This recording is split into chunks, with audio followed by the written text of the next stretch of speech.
Hello everyone, welcome to Aspirant Aid Assam. আজি আমি discuss কৰিম অসমৰ 2023 চনৰ কিছুমান ইম্পৰ্টেন্ট কাৰেন্ট এফেয়াৰ্স যিবিলাক আপোনালোকৰ আগন্তুক এডিআৰই আসাম পুলিচ ডিএইচএস বা এপিএসসিৰ বিভিন্ন ডিপাৰ্টমেন্টেল এক্সাম বিলাকৰ কাৰণে খুবেই বেছি ইম্পৰ্টেন্ট হ'ব ঠিক আছে গতিকে ভিডিওটো বা ক্লাসটো আৰম্ভ কৰাৰ আগতে আমি কৈ লওঁ যদিহে আপোনালোকে আমাৰ চেনেলটো এতিয়ালৈকে সাবস্ক্ৰাইব কৰা নাই প্লিজ সাবস্ক্ৰাইব কৰি দিব যাতে আপোনালোকে আমাৰ আগন্তুক ভিডিওসমূহৰ নটিফিকেশনসমূহ সোনকালে পাব পাৰে নেক্সট ভিডিওটো সম্পূৰ্ণকৈ চাওক আধাতে এৰি নাযাব যাতে আপোনালোকে এটা ভাল নলেজ এই ভিডিওটোৰ পৰা লৈ যাব পাৰে ঠিক আছে নেক্সট আপোনালোকে যদি আমাৰ হোৱাটসঅ্যাপ আৰু টেলিগ্ৰাম গ্ৰুপত এতিয়ালৈকে জয়েন কৰা নাই তেতিয়াহ'লে জয়েন কৰি লওক তাতে আমি আমাৰ ক্লাছবিলাক সোনকালে বা কিছুমান ইনফৰমেশ্যন আমি ভেলুৱেবল ইনফৰমেশ্যন আমাৰ ক্লাছ সম্পৰ্কে আমি তাত আপডেট কৰি থাকোঁ ঠিক আছে গতিকে এই সকলোখিনি আপোনালোকে কৰি লওক আৰু বহুত বেছি পলম নকৰোঁ এক্সাম আহি পাইছে অলৰেডি বহুত কম দিন বাকি আছে সময় নষ্ট নকৰি আৰম্ভ কৰিছোঁ আমাৰ আজিৰ সেশন ওকে প্ৰথম আজি কাৰেন্ট এফেয়াৰ্ছত আছে এছিয়াছ লংগেষ্ট হাইড্ৰকাৰ্বন পাইপলাইন ঠিক আছে এছিয়াৰ সকলোতকৈ দীঘল হাইড্ৰকাৰ্বন পাইপলাইনটো ক'ৰ পৰা ক'লৈকে আছে যোৰহাটৰ পৰা মাজুলীলৈকে আছে আৰু এইটো ব্ৰহ্মপুত্ৰৰ মাজেৰে গৈছে এইটো আণ্ডাৰ ৱাটাৰ হাইড্ৰকাৰ্বন পাইপলাইন ঠিক আছে এছিয়াৰ সকলোতকৈ দীঘল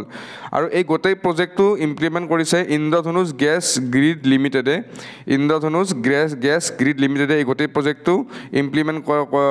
কৰাৰ কথা কৈছে আৰু এই এজেন্সিটো বা এই যিটো ইন্দ্ৰধনুষ গেছ গ্ৰিড লিমিটেড এইটোৰ নাম আপোনালোকে একদম মনত ৰাখিব এইটো এক্সামত সোধাৰ বহুত চান্স আছে ঠিক আছে আৰু এইটো হ'ব এছিয়াৰ সকলোতকৈ দীঘল under water hydrocarbon pipeline under water মনত ৰাখিব এই শব্দটো মনত ৰাখিব পানীৰ তলেৰে আণ্ডাৰ ৱাটাৰ হাইড্ৰকাৰ্বন পাইপলাইন যোৰহাটৰ পৰা মাজুলীলৈকে যাব ব্ৰহ্মপুত্ৰৰ মাজেৰে ঠিক আছে অতিকৈ ইম্পৰ্টেণ্ট কাৰেণ্ট এফেয়াৰ্ছ 2023 বৰ্ষৰ ইয়াতে গোটেইখিনি বস্তু পুনৰবাৰ অসমীয়াত দি দিয়া আছে আপোনালোকে যি অসমীয়াত ভাল পায় ভিডিঅ'টো পজ কৰি ল'ব হয়তো স্ক্ৰীনশ্বট মাৰি যাওক বা মইতো কওঁ আপোনালোকে লিখি ৰাখক এতিয়াৰ পৰাই ঠিক আছে যাতে আপোনালোকৰ এক্সামৰ আগত ৰিভিজন কৰিবলৈ সুবিধা হয় ৰিভিজন দিবই লাগিব এটো কম্পালসৰি নেক্সট আহিলে দেউল আমি দুটা জায়গাত পালন কৰোঁ প্ৰথম কথা দেউল মানে হৈছে প্ৰথমতে আমি সকলো হোলীৰ কথা গম পাওঁ যিবিলাক আমাৰ বৰপেটা অঞ্চলৰ মানুহ আমি হোলীৰ কথা গম পাওঁ যে বৰপেটা কীৰ্তন ঘৰত দেউল উৎসৱ পালন কৰা হয় ঠিক আছে এটো আমি হোলী বুলি কওঁ ঠিক আছে নেক্সট কিন্তু এটা কথা দেউল উৎসৱ আৰু দৰং ডিষ্ট্ৰিক্টতো পালন কৰা হয় এটো হোলীৰ লগত জড়িত নহয় এটো বহাগ আৰু জেঠ মাহত বহাগ জেঠ মাহত ইয়াক উদযাপন কৰা হয় আৰু ইয়াত ভগৱান বিষ্ণুক আৰাধনা কৰা হয় এইটো কথা আপোনালোকে মনত ৰাখিব কেতিয়াবা যদি দেউল উৎসৱৰ কথা দি পেলাই দৰং আৰু বৰপেটা দিয়ে তেতিয়াহ'লে দৰং বৰপেটা আপোনালোকে দুটাই কনচিডাৰ কৰিব লাগিব সেইকাৰণে মই এইটো উঠাইছোঁ ঠিক আছে কনফিউজ নহ'ব এইবিলাক জিকেৰ কুৱেশ্যন হৈ যাব আপোনালোকৰ ঠিক আছে গতিকে কনফিউজ নহ'ব নেক্সট এইটো গোটেইখিনি বস্তু অসমীয়াত দিয়া আছে আপোনালোকে অসমীয়াত লিখি যাওক বা স্ক্ৰীনশ্বট মাৰি যাওক সময় নষ্ট নকৰি আগবাঢ়িছোঁ নেক্সট টপিকলৈ বিহু চেলিব্ৰেশ্যনত দেউৰী কমিউনিটি এতিয়া দেউৰী কমিউনিটিবিলাকে যেতিয়া বিহু চেলিব্ৰেশ্যন কৰে সেইটো তেওঁলোকে কয় বিচু বুলি কয় ঠিক আছে বিচু বুলি কয় আৰু ইয়াৰ গানবিলাকক কি বুলি কয় জিমো চায়াং চাজেবা মোৰ উচ্চাৰণ কৰোঁতে অকণমান খেলি মেলি হ'ব পাৰে ঠিক আছে গতিকে আপোনালোকে সেইটো ইগন'ৰ কৰিব খালি এই টাৰ্মটোত গুৰুত্ব দিয়ক এইবিলাক টাৰ্ম আৰ্ট এণ্ড কালচাৰত আসামত সুধি দিব পাৰে ঠিক আছে আৰু ইয়াৰে the main celebration is Ebaku Bisu was held on first Wednesday of Assamese month Bohag ঠিক আছে Ebaku Bisu প্ৰথম বুধবাৰে বহাগ মাহৰ প্ৰথম বুধবাৰে ইয়াক পালন কৰা হয় একদম মনত ৰাখিব আগন্তুক এক্সামৰ কাৰণে বহুত বেছি ইম্পৰ্টেণ্ট গোটেইখিনি বস্তু পুনৰবাৰ অসমীয়াত দিয়া হৈছে গতিকে আপোনালোকে যিয়ে অসমীয়াত ভাল পায় তেওঁলোকে পঢ়ি যাব এতিয়া অনুৰোধ আপোনালোকলৈ যে আপোনালোকে এইটো কথা নক'ব যে বহুত ফাষ্ট গৈ আছে লিখিব টাইম পোৱা নাই যে লিখিবৰ কাৰণে ভিডিঅ'টো পজ কৰি ল'ব প্লিজ কাৰণ এক্সাম বহুত ওচৰ আহি পাইছে আৰু মাজত মাত্ৰ এটা মাহ বাকী আছে গতিকে এটা ভিডিঅ'ৰ নামত আমি 1.5-2 ঘণ্টা সময় নষ্ট কৰিব ইচ্ছা নকৰোঁ ঠিক আছে বহুত বেলেগ টপিক আমাৰ কভাৰ কৰিব বাকী আছে নেক্সট আহিলে লোকতন্ত্ৰ সেৱা সেনানী অতি ইম্পৰ্টেণ্ট টপিক ঠিক আছে অসম গভৰ্ণমেণ্টে 15,000কৈ পেঞ্চন দিয়ে লোকতন্ত্ৰ সেনানী বুলি আমি সেইবিলাক মানুহক কম যিবিলাকে 1975 চনৰ ইমাৰ্জেঞ্চিৰ সময়ত যিবিলাকে জেলত থাকিব লগা হৈছিল তেওঁলোকৰ 15,000কৈ পেঞ্চন দিয়া হয় তেওঁলোকক বা তেওঁলোকৰ পৰিয়ালক ঠিক আছে আৰু এই বৰ্তমান 91 জন মানুহ যিয়ে জেলত আছিলে তেওঁলোকক পেঞ্চন দিয়াৰ ব্যৱস্থা কৰা হৈছে আৰু এই যেটো ইমাৰ্জেন্সি হে ইমাৰ্জেন্সি ইন্দিৰা গান্ধীয়ে 1975 চনত ডিক্লেয়াৰ কৰিছিলে এইটো আপোনালোকে এটা ইম্পৰ্টেণ্ট ফেক্ট মনত ৰাখিব ইন্দিৰা গান্ধীয়ে 1975 চনত এই ইমাৰ্জেঞ্চি ডিক্লেয়াৰ কৰিছিলে আৰু এই ইমাৰ্জেঞ্চিৰ প্ৰতিবাদ কৰা যিবিলাক মানুহ আছিলে তেওঁলোকক জেলত ভৰাই থোৱা হৈছিলে আৰু পৰৱৰ্তী সময়ত তেওঁলোকক লোকতন্ত্ৰ সেনানী বুলি কোৱা হৈছিলে কাৰণ তেওঁলোকে লোকতন্ত্ৰৰ কাৰণে লাগিছিলে আৰু গতিকে তেওঁলোকৰ পৰিয়ালক বা তেওঁলোকক 15,000কৈ পেঞ্চন দিয়াৰ ব্যৱস্থা চৰকাৰে কৰিছে ঠিক আছে ইয়াত গোটেইখিনি বস্তু অসমীয়াত দিয়া আছে আপোনালোকে যি অসমীয়াত ভাল পায় তেওঁলোকে এবাৰ অসমীয়াত পঢ়ি ল'ব ভিডিঅ'টো পজ কৰি লওক বা লিখি যাওক যেনেকৈ নহওক যেনেকৈ পাৰে আপোনালোকে চলাই যাওক মুঠতে এক্সামটো ক্লিয়াৰ হ'ব লাগে ঠিক আছে নেক্সট আহিলে বিষ্ণু ৰাভা এৱাৰ্ড 2023 2023ৰ বিষ্ণু ৰাভা এৱাৰ্ডটো দিয়া হৈছিলে অজিত শীল যিগৰাকী আমাৰ অসমৰ এগৰাকী চিত্ৰশিল্পী তেওঁক দিয়া হৈছিলে আৰু এগৰাকী আমাৰ বিশিষ্ট নৃত্যশিল্পী তেখেতৰ নাম আছে গোপাল কৃষ্ণ গোস্বামী তেখেত আকৌ 2023 চনৰ বিষ্ণু ৰাভা এৱাৰ্ড দিয়া গৈছিলে ঠিক আছে এতিয়া বিষ্ণু ৰাভা এৱাৰ্ডৰ বিষয়ে আমি দুটামান ফেক্ট জানি ল'ব লাগিব বিষ্ণু ৰাভা এৱাৰ্ড দিয়া হয় তেওঁৰ ফিল্ডবিলাক হ'ব লাগিব ৰাজ্যৰ আৰ্ট কালচাৰ ছ'চাইটি আৰু লিটাৰেচাৰ কাৰণ বিষ্ণু ৰাভা কলাগুৰু বিষ্ণু ৰাভা এই গোটেইকেইটা দিশৰ লগতে জড়িত আছিল তেওঁ আৰ্টৰ লগতো জড়িত আছিল সংস্কৃতিৰ লগতো জড়িত আছিল সামাজিক কাম কাজৰ লগতো জড়িত আছিল বা তেওঁ সাহিত্য কৰ্মৰ লগতো জড়িত আছিল গতিকে এইকেইটা ফিল্ডত অসমৰ পৰা বিষ্ণু ৰাভা এৱাৰ্ড দিয়া হয় আৰু 2023 চনত বিষ্ণু ৰাভা এৱাৰ্ড কাক দিছিলে অজিত শীল আৰু গোপাল কৃষ্ণ গোস্বামী এগৰাকী চিত্ৰশিল্পী আৰু এগৰাকী নৃত্যশিল্পী একদম মনত ৰাখিব নেক্সট আহিলে অসম পুলিচ সেৱা হেতু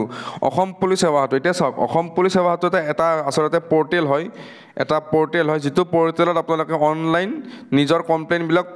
নিজৰ যিবিলাক পুলিচক দিবলৈ কমপ্লেইন আছে সেইবিলাক অনলাইন দিব পাৰে চাওক এতিয়াও অসমত এনেকুৱা বহুত জেগা আছে য'ত মানুহবিলাকে পুলিচৰ ওচৰলৈ যাবলৈ ভয় কৰে তেওঁলোকে এইটো কথাও হয়তো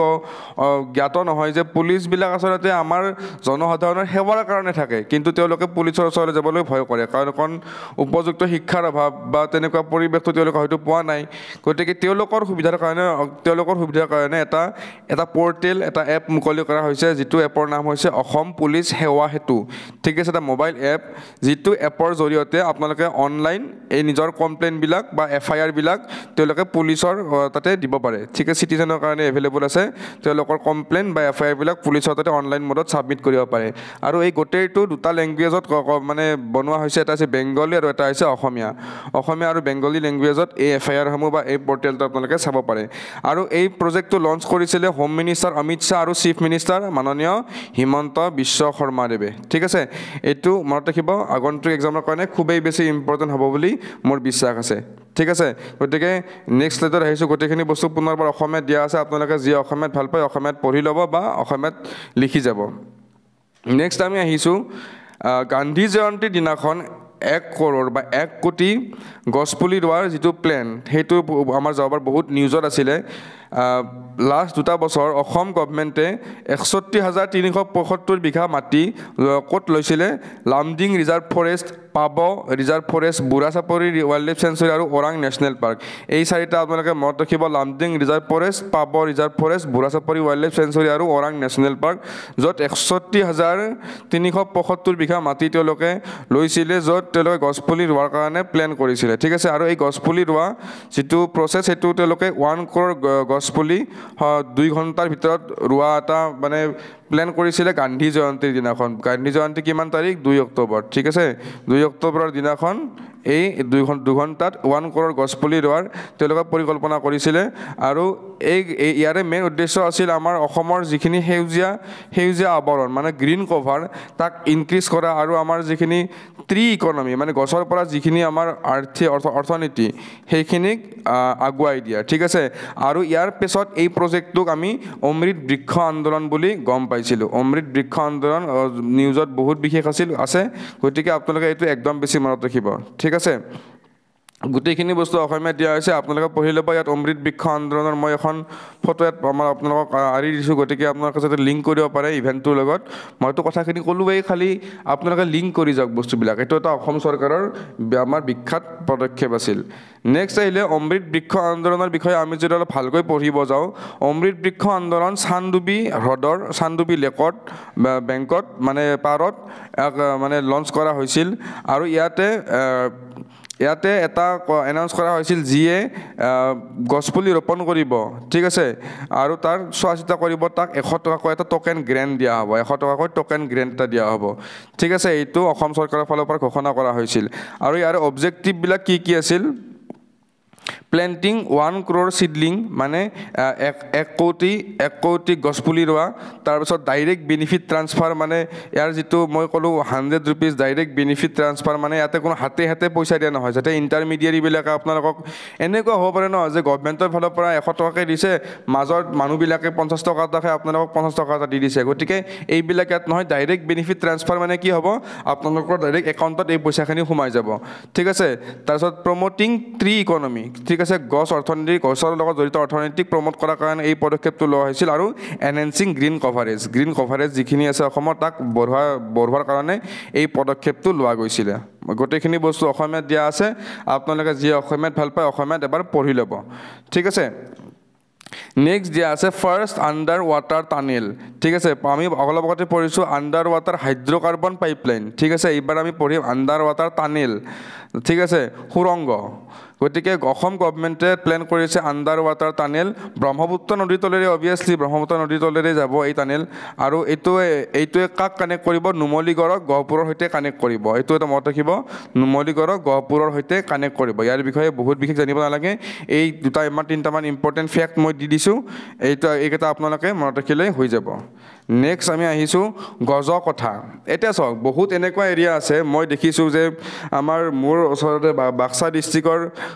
আমাৰ এইখিনি গড় বুলি কয় নেকি গড়ৰ চক বুলি কয় য'ত গড়ৰ চক নহয় তাৰে আগত মই জেগাটোৰ নাম সঠিককৈ ক'ব পৰা নাই গাঁতি অৱশ্যে গাঁতিৰ ফালে আপোনালোকে যিয়ে আছে সেইফালৰ মানুহ কোনোবা আছে যদি কমেণ্টত জনাব যে তাতে হাতীৰ তাণ্ডৱ দেখিবলৈ পোৱা যায় সময়ে ঠিক আছে হাতীবিলাকে ডাইৰেক্ট সমভূমিলৈ নামি আহি পেলাই কিছুমান খেতি পথাৰ বিনষ্ট কৰে বা বিভিন্ন কনফ্লিক্টত লিপ্ত হোৱা দেখা যায় আৰু এই গোটেই প্ৰব্লেমটোৰ লগত ডিল কৰিবলৈ অসম চৰকাৰে এটা নতুন কেম্পেইন এটা আনিছে সেইটো হৈছে গজকঠা আৰু এই গজকঠা যিটো আছে এইটো মেইনলি হিউমেন এনিমেল কনফ্লিক্টটো ৰিডিউচ কৰাৰ কাৰণে এটা কেম্পেইন কৰা হৈছিল আৰু মেইনলি গজ মানে হৈছে হাতী গতিকে হাতীৰ মানে সংঘাতৰ কথা কোৱা হৈছে ইয়াতে ঠিক আছে গজকঠা মনত ৰাখিব নেক্সট আমি আহিছোঁ গোলকগঞ্জ আৰু কনৌৰী এখন ব্ৰিজ নিৰ্মাণ কৰা হৈছিলে ইয়াতে কি লিখা আছে চাব recently Assam chief minister Himanta Biswa Sarma inaugurated a bridge connecting Golakganj and Kanauri এই দুটা জেগা সামৰি পেলাই এখন দলং উদ্বোধন কৰে আৰু এই দলংখন মেইনলি আপোনালোকৰ গংগাধৰ নদীৰ ওপৰত আছে আৰু এই ব্ৰিজখন 700 মিটাৰ দীঘল মনত ৰাখিব এতিয়া আপোনালোকে যদি জানে কমেণ্ট বক্সত জনাব এই দলংখনৰ লোকেশ্যনটো কি কোনখন ডিষ্ট্ৰিক্টত আছে ঠিক আছে এই দলংখনৰ লোকেশ্যনটো আপোনালোকে জানে যদি কমেণ্ট বক্সত জনাব মই ইয়াৰে আনচাৰবিলাক চেক কৰিম ঠিক আছে নেক্সট আহিলে DDP আমি GDP শুনিছোঁ GNP শুনিছোঁ ঠিক আছে বা NNP শুনিছোঁ GDP হৈছে গ্ৰছ ডমেষ্টিক প্ৰডাক্ট NNP হৈছে নেট নেশ্যনেল প্ৰডাক্ট বা GNP হৈছে গ্ৰছ নেশ্যনেল প্ৰডাক্ট যিবিলাক আপোনালোকৰ ইকনমিৰ ক্লাছত ডেকা ছাৰে ভালকৈ বুজাই দিব ঠিক আছে এতিয়া DDP কি বস্তু DDP হৈছে ডিষ্ট্ৰিক্ট ডমেষ্টিক প্ৰডাক্ট এতিয়া তাৰে ডেফিনেশ্যনটো আমি চাই লওঁ district domestic product is a sub state level estimate that measure a district performance এতিয়া ডিষ্ট্ৰিক্টৰ পাৰফৰ্মেঞ্চ মেজাৰ কৰা হয় and it's contribution to the state GDP বা ষ্টেট GDP বা GSDP ঠিক আছে gross state domestic product GSDP বা state GDPত কিমান কণ্ট্ৰিবিউশ্যন কৰে এখন ডিষ্ট্ৰিক্টে তাকে মেজাৰ কৰাৰ কাৰণে ডিষ্ট্ৰিক্ট ডমেষ্টিক প্ৰডাক্ট এটা উলিওৱা হৈছে এতিয়া চাওক নিউজটো আছিলে এইটো পেহলে ইণ্ডিয়া ফাউণ্ডেশ্যনে আমাৰ অসম গভৰ্ণমেণ্টৰ লগত এটা মেমৰেণ্ডাম অফ আণ্ডাৰষ্টেণ্ডিং চাইন কৰিছিলে য'ত কেতিয়া চাইন কৰিছিলে 2023 চনৰ 28 জুনত আৰু কৈছিলে যে অসম গভৰ্ণমেণ্টক হেল্প কৰিব আমাৰ GDP বা গ্ৰছ ডিষ্ট্ৰিক্ট ডমেষ্টিক আমাৰ প্ৰডাক্টটো কাউণ্ট কৰাত তেওঁলোকে হেল্প কৰিব বুলি এখন MOU চাইন কৰিছিলে গতিকে এইটো আপোনালোকে মনত ৰাখিব মেইনলি মনত ৰাখিব আপোনালোকে এই যিটো সংস্থাটোৰ নাম পেহলে ইণ্ডিয়া ফাউণ্ডেশ্যন এইটো বিশেষকৈ আপোনালোকে মনত ৰাখিব গোটেইখিনি বস্তু ইয়াতে অসমীয়াত দিয়া আছে আপোনালোকে অসমীয়াটো এবাৰ চাই ল'ব নেক্সট আহিলে সংস্কৃতি মহাৰণ ঠিক আছে এইটো এটা অসম গভৰ্ণমেণ্টৰ এটা ইনিচিয়েটিভ মনত ৰাখিব অসম গভৰ্ণমেণ্টৰ এটা ইনিচিয়েটিভ আৰু এই ইনিচিয়েটিভটো কিয় কাৰণে হৈছে অসমৰ যিবিলাক সংস্কৃতি তাকে আগুৱাই অনাৰ কাৰণে এইবিলাক এইটো এটা পদক্ষেপ লোৱা গৈছিলে Assam government plan to organise a new event in November 23 মনত ৰাখিব November 2023 that is a grassroots celebration of Assam culture across 2800 village in Assam মনত ৰাখিব সংস্কৃতি মহাৰণ এটা সময়ত বহুত নিউজৰ আছিল গতিকে এইবিলাক কথা এক্সামত সোধাৰ বহুত বিশেষ চান্স আছে আপোনালোকে ইয়াৰে বেনাৰবিলাক সঘনাই দেখি থকা পাইছে অলৰেডি ঠিক আছে গতিকে অতিকৈ ইম্পৰ্টেণ্ট হ'ব নেক্সট এটা আমাৰ অসমৰ কাৰণে ভাল খবৰ অটোৱা ইণ্ডিয়ান ফিল্ম ফেষ্টিভেল তাতে আমাৰ এটা অসমৰ পৰা এগৰাকী বিশিষ্ট অভিনেতাই এটা ভাল সফলতা লাভ কৰিবলৈ সক্ষম হৈছিলে কিন্তু সেইটো কথা কোৱাৰ আগতে আমি গম পাব লাগিব অটোৱা ইণ্ডিয়ান ফিল্ম ফেষ্টিভেল কি ঠিক আছে সৰি ইয়াতে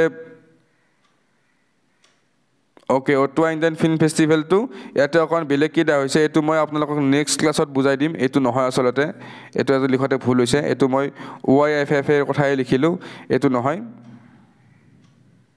সৰি ওকে এইটোতো হয় এক ছেকেণ্ড মই চাই দিছোঁ এবাৰ is a national capital okay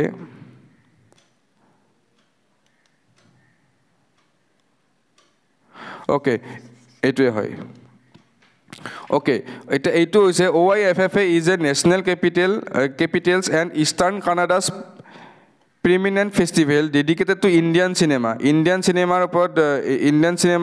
dedicated কৰা হয় and things Indian with the official competition and special presentation section open for filmmaker of India and Indian diaspora as well as film featuring Indian content এইখিনি বস্তু আপোনালোকে এবাৰ চকু ফুৰাই চাব মনত ৰাখাৰ বৰ বিশেষ দৰকাৰ নাথাকে খালি এইটো মনত ৰাখিব OIFF ৰ ফুল ফৰ্মটো অটোৱা ইণ্ডিয়ান ফিল্ম ফেষ্টিভেল এইটো মনত ৰাখিব আৰু ইয়াতে অসমৰ পৰা আদি লোচেন ছাৰে বেষ্ট এক্টৰ পাবলৈ সক্ষম হৈছিলে আৰু সেই মুভিখনৰ নাম আছিলে ফুটপ্ৰিণ্ট অফ ৱাটাৰ ঠিক আছে এই মুভিখনৰ নাম আছিলে ফুটপ্ৰিণ্ট অফ ৱাটাৰ ঠিক আছে এইখিনি অকণমান কনফিউজন গ'ল কাৰণ যদিহে অলপ ভুল হয় তেতিয়াহ'লে এইটো মোৰ বেয়া লাগিব পাৰ্চনেলি গতিকে ভুল ইনফৰমেশ্যন দিবলৈ ইচ্ছা কৰা নাই অকণমান সময় লৈ পেলাই মই চেক কৰি পেলাই জনাই দিছোঁ ঠিক আছে এইখন মুভি আছিলে ফুটপ্ৰিণ্ট অফ ৱাটাৰ এগৰাকী হৈছে আমাৰ সকলোৰে শ্ৰদ্ধাৰ বা সকলোৰে মৰমৰ আমাৰ আদি লোচেন ছাৰ ঠিক আছে যিজনে আমাৰ অসমক বিভিন্ন স্থানত বা ভাৰতবৰ্ষৰ লগতে হলিউডত আপোনালোকে লাইফ অফ পাই চাইছে য'ত এওঁ অভিনয় কৰিছিলে ঠিক আছে যিগৰাকীয়ে যিয়ে এওঁৰ নামটো এতিয়ালৈকে গম পোৱা নাই বা এওঁৰ মুভি এতিয়ালৈকে চোৱা নাই বহুত ডাঙৰ বস্তু মিছ কৰি আছে অসমৰ এনেকুৱা অভিনেতা বহুত কম আছে ঠিক আছে নেক্সট আমি আহিছোঁ অসমৰ কাৰণে এটা অতিকৈ সুখবৰ ঠিক আছে যে আমাৰ ভৰলু আৰু কলং নদীয়ে ভাৰতবৰ্ষৰ ভিতৰতে সকলোতকৈ প্ৰদূষিত নদী হিচাপে পৰিগণিত হৈছে গতিকে সুখবৰ নে দুখবৰ সেইটো আপোনালোকে নিজেই বিবেচনা কৰক আমি আৰু ভাৰতবৰ্ষখনক কি উপহাৰ দিম গতিকে সকলোতকৈ লেতেৰা নদীটো আমি উপহাৰ দিছোঁ ঠিক আছে দুটাকৈ দিছোঁ আমি ভাৰতবৰ্ষৰ কাৰণে এইটো উপহাৰ আমাৰ অসমৰ ফালৰ পৰা গতিকে অনুৰোধ জনাইছোঁ আপোনালোকে আপোনালোকৰ ওচৰে পাঁজৰে চাফ চিকুণতা বজাই ৰাখক এইবিলাক নিউজে আচলতে বহুত কষ্ট দিয়ে আমাৰ নিচিনা অসমৰ জনসাধাৰণক ঠিক আছে নিজৰ পৰিষ্কাৰ পৰিচ্ছন্নতা বজাই ৰাখক নিজৰে আমাৰ মাতৃভূমি অসম গতিকে আমিয়ে চাফা কৰি ৰাখিব লাগিব নহ'লেনো কোনে ৰাখিব ঠিক আছে গতিকে অতিকৈ দুখ লগা এটা খবৰ ভৰলু আৰু কলং আমাৰ ইণ্ডিয়াৰ মষ্ট পলিউটেড ৰিভাৰ হিচাপে পৰিগণিত হৈছে নেক্সট আহিলে SEBI securities of exchange board of India securities and exchange board of India SEBI এইটো ফুল ফৰ্ম হৈছে ঠিক আছে আৰু সেবিৰ হেডকোৱাৰ্টাৰ আছে মুম্বাইত হেডকোৱাৰ্টাৰ আছে মুম্বাইত ঠিক আছে আৰু এইটো এটা ষ্টেটুটৰী বডি যিটোৱে আমাৰ the securities and exchange board of India actor অধীনত গঠিত হোৱা এটা ষ্টেটুটৰী বডি ঠিক আছে এইটো কথা আপোনালোকে মনত ৰাখিব 1992 চনত ইয়াক স্থাপন কৰা হৈছিল আৰু ৰিচেণ্ট নিউজটো হৈছে এটা সেবিৰ ইনভেষ্টৰ ছাৰ্ভিচ চেণ্টাৰ আমাৰ গুৱাহাটীত মুকলি কৰা হ'ব ঠিক আছে গুৱাহাটীত মুকলি কৰা হৈছে গতিকে এইটো এটা আমাৰ বৰ্তমানৰ এটা অতি ইম্পৰ্টেণ্ট নিউজ আৰু সেবিৰ বিষয়ে কথা সুধিয়ে থাকে এক্সামত সেবিৰ বিষয়ে বহুত কুৱেশ্যন সুধিছে আগতে গতিকে আপোনালোকে একদম ইগন'ৰ নকৰিব আৰু সেবিৰ হেডকোৱাৰ্টাৰৰ কথা মই ফটোখন মই এটা সংযোগ কৰি দিছোঁ ফটোখন বৰ বিশেষ ভাল হোৱা নাই তথাপিও চাই ল'ব আৰু নে কি কয় নেক্সট আমি আহিছোঁ ডিপাৰ্টমেণ্ট অফ ডিফেন্স ষ্টাডিজ ডিপাৰ্টমেণ্টটো এইবাৰ মানে ৰিচেণ্টলি তেজপুৰ ইউনিভাৰ্চিটিত আৰম্ভ কৰা হৈছে এইটো মনত ৰাখিলে আপোনালোকে কৰা হ'ব নেক্সট আহিলে দ্য মিছন কুঞ্জ কানন অতিকৈ ইম্পৰ্টেণ্ট মিছন কুঞ্জ কানন প্ৰজেক্টটো লঞ্চ কৰা হৈছিলে কামৰূপ ডিষ্ট্ৰিক্টত আৰু ইয়াৰ উদ্দেশ্য হৈছিলে আমাৰ কামৰূপ ডিষ্ট্ৰিক্টৰ যিখিনি ফ্লৰিকালচাৰ মানে ফুলৰ কি বুলি কওঁ আমি পুষ্প সংস্কৃতি ওকে ইয়াতে লিখা আছে পুষ্প সংস্কৃতিৰ প্ৰচাৰ কৰা যায় ফুল ৰোৱা ফুলৰ বিভিন্ন ভেৰাইটি ইয়াত ৰাখি থোৱা বা প্ৰিজাৰ্ভ কৰা এনেকুৱা কিছুমান আৰু ফ্লৰিকালচাৰ যিবিলাক ফুলৰ খেতি আচলতে ঠিক আছে ফুলৰ খেতি গতিকে তাৰ কাৰণে এই প্ৰজেক্টটো লঞ্চ কৰা গৈছিলে কামৰূপ ডিষ্ট্ৰিক্টত আৰু ইয়াৰ মেইন উদ্দেশ্য আছিলে Kamrup district as a largest flower producing district within a year এবছৰৰ ভিতৰত কামৰূপক এখন লাৰ্জেষ্ট ফ্লাৱাৰ প্ৰডিউচিং ডিষ্ট্ৰিক্ট হিচাপে গঢ়ি তোলা এয়াৰ মিছন কুঞ্জ কাননৰ এটা মেইন উদ্দেশ্য আছিলে মনত ৰাখি যাব নেক্সট আহিলে অতিকৈ ইম্পৰ্টেণ্ট সাহিত্য একাডেমী বঁটা 2023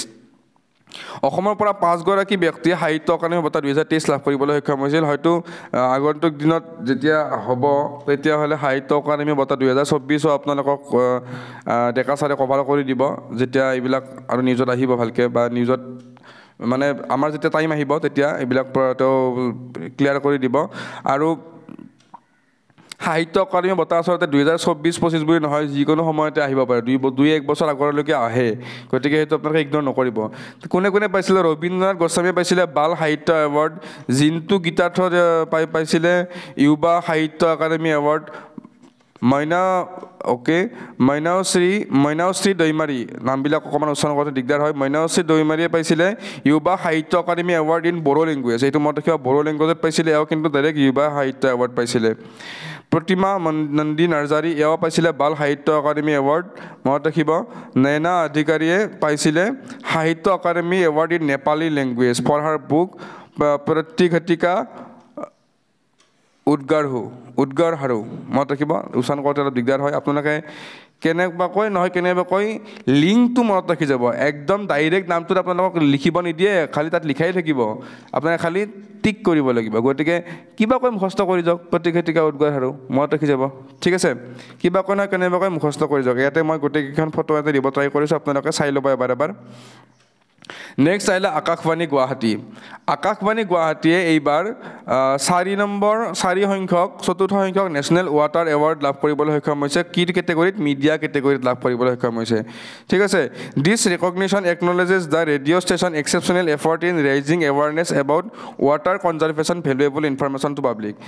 ৱাটাৰ কনজাৰ্ভেশ্যনৰ ওপৰত যিখিনি ভেলুৱেবল ইনফৰমেশ্যন তেওঁলোকে পাব্লিকক দিয়াৰ বাবে প্ৰচেষ্টা চলাই আছিল তাৰ কাৰণে এই এৱাৰ্ডটো তেওঁলোকক প্ৰদান কৰা হৈছে এতিয়া এটা জিকেৰ কুৱেশ্যন ইয়াতে আছে আকাশবাণী গুৱাহাটী নামটো কোনে দিছিল ঠিক আছে আকাশবাণী গুৱাহাটী নামটো দিছিল ৰবীন্দ্ৰনাথ ঠাকুৰে